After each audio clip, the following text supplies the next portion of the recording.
Faut-il travailler dur et s'acharner à la tâche pour vraiment réussir dans la vie? C'est la question que je te pose et c'est la question à laquelle je vais répondre ici dans cet épisode. Donc déjà, je vais te dire bonjour quand même. Et puis, j'espère que tu vas bien aujourd'hui et que ta journée se déroule bien. Donc avant de rentrer dans le vif du sujet de cet épisode, je vais me présenter pour les personnes qui sont là pour la première fois.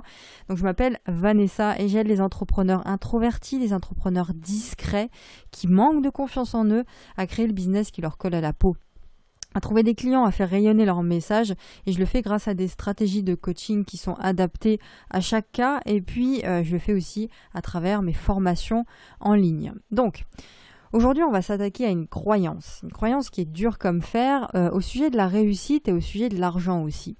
Qui est cette croyance, est-ce qu'il faut travailler dur? C'est même pas ce qu'il faut travailler dur, c'est que la plupart des gens pensent qu'il faut travailler dur comme un fou, tu vois, pour réussir à gagner plus d'argent dans la vie.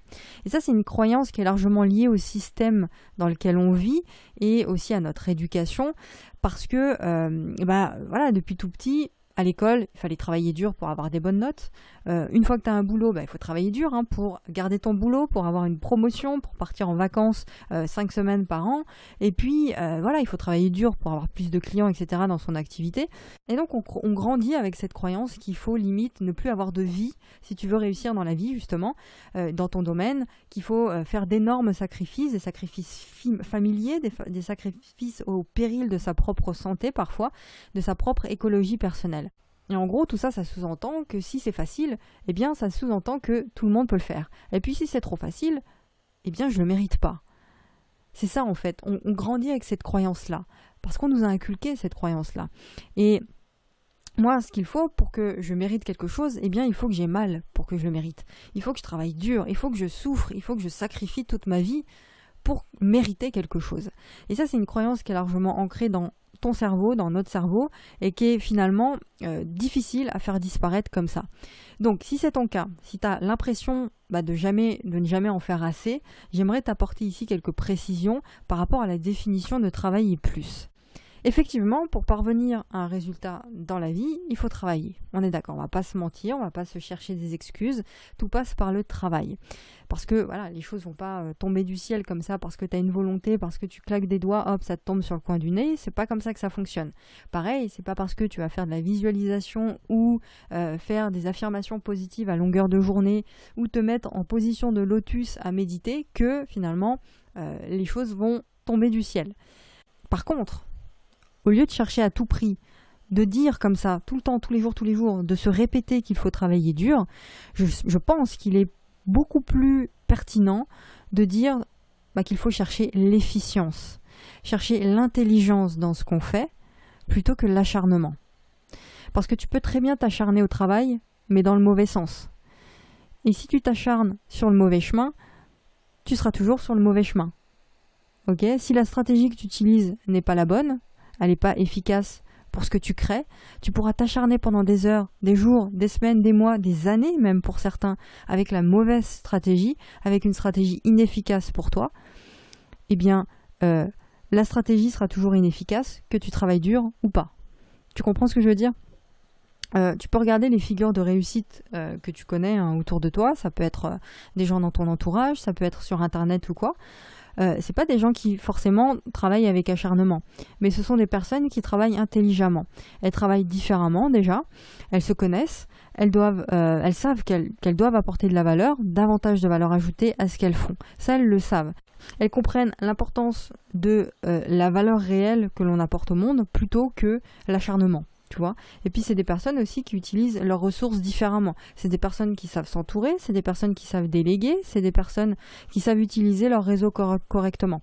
Et puis troisième chose, c'est aussi des personnes qui mettent leur concentration pour créer de nouvelles choses. C'est des personnes qui mettent leur concentration pour apporter encore plus de valeur, pour créer de nouvelles offres, pour apporter toujours plus de nouvelles choses qui répondent à un besoin précis pour leurs clients. Ça, c'est leur concentration, c'est leur focus prioritaire. Et puis surtout, cinquième chose, c'est des personnes qui cherchent à se différencier, toujours à apporter de nouvelles choses, à apporter de la fraîcheur à ce qui se passe sur leur marché. C'est des personnes qui font pas exactement comme les autres. Elles se disent, elles ont un mindset qui tourne pas comme les autres. Elles se disent, c'est pas parce que tout le monde fait la même chose sur mon marché que moi je dois le faire. Parce qu'elles savent très bien que si tu fais ce que font les autres, tu auras le résultat des autres. Et la masse, c'est pas un résultat tellement positif qu'elle a, tu vois. En gros, c'est pas parce que tout le monde a une certaine posture, véhicule un certain message, qu'il faut faire la même chose. Tu comprends? Donc travailler intelligemment, c'est ça aussi. C'est travailler en fonction de ta zone de génie à toi, de ta zone de maîtrise à toi. C'est devenir un spécialiste de ta thématique, devenir le Nadal de ta niche. Nadal, il n'est pas devenu numéro 1 comme ça au tennis en faisant tous les sports possibles et inimaginables. Il s'est pas dit, moi je vais faire du tennis, je vais faire de la boxe, je vais faire de l'athlétisme, je vais faire du foot, je vais faire tout, je vais être bon dans plein de domaines. Et finalement, il s'est pas dit ça. Il s'est dit, je vais devenir excellent, je vais prendre la décision de devenir excellent dans un seul sport.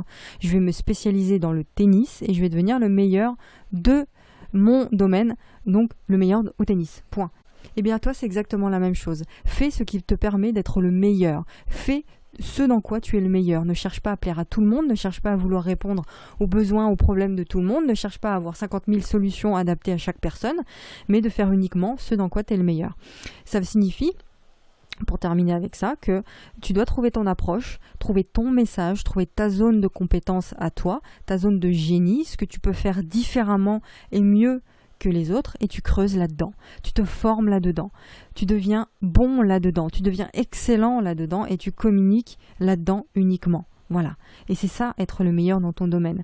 Et si tu fais ça, tu n'auras pas besoin de t'acharner. Tu n'auras pas besoin d'essayer de faire tout, de t'acharner au travail ou je sais pas trop quoi pour rayonner.